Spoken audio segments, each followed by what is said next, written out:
Hey, Eric here with another one. Thanks so much for joining me for another week. What I wanted to do today is just take you into the yard for a quick one. I wanted to give you a 60-day update on the plug grow. I think you'll be very pleased with the results.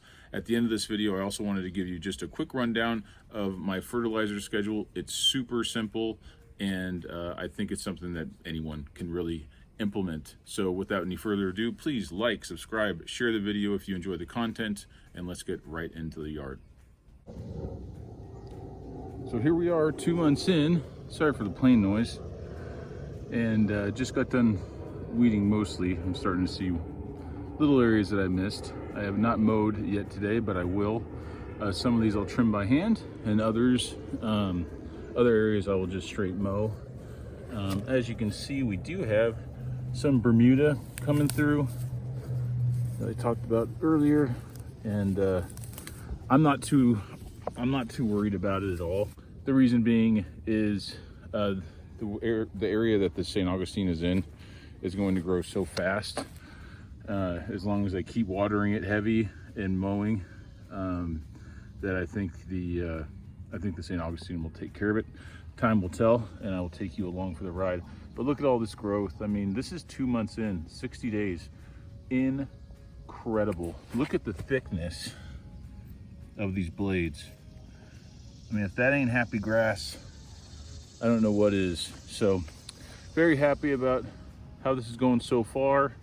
Let's get to the other side of my grass, and I'll show you what's going on in there. All right, this is the other side.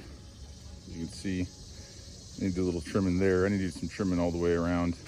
I'm really trying to let this stuff just do its thing.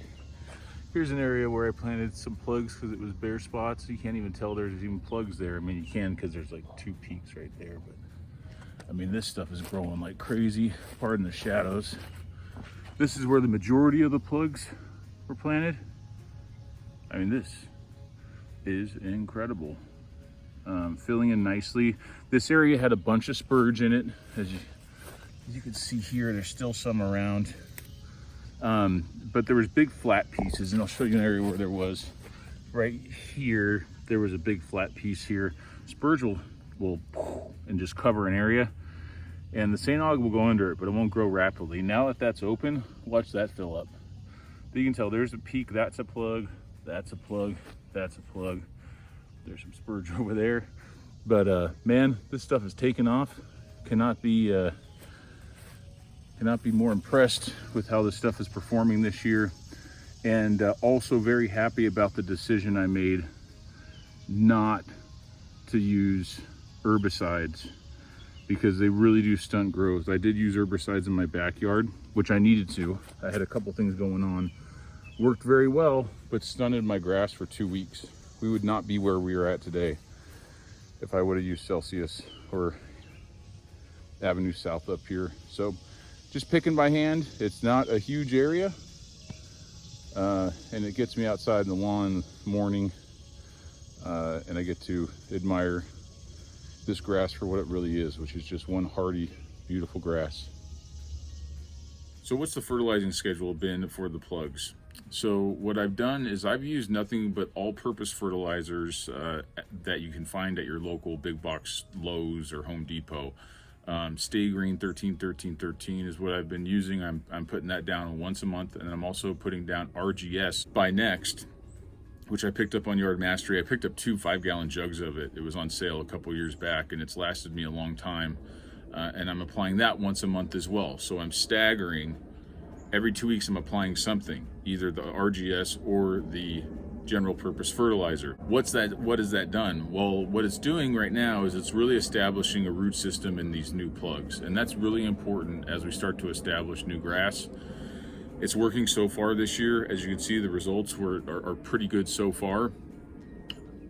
One last note on the fertilizer: I'm not going to push my grass through September. I'm going to do my last fertilizer beginning of September and then cut it off. The reason being is I don't live in Florida. I live in North Carolina, Charlotte area. Dormancy is going to start a little sooner for me. In Florida, some areas don't even, St. Augustine doesn't even go into dormancy. It slows down So you can dump as much nitrogen as you want. Also, I can put nitrogen on my grass all year round, so I can start early in the season if I'd like. So I'm going to try to dial it back a bit on the nitrogen, really trying to only put about 3 pounds or so for the entire year. And I'll do a video on how to calculate how many pounds of nitrogen you're adding to your grass at a later date. But I think this is going to help the grass ease into dormancy a little bit better. And if I can just spoon feed my grass throughout the season, that I believe is going to serve me better. At least that's the thesis. We'll see how that works as we come into spring next year. That'll be the true test.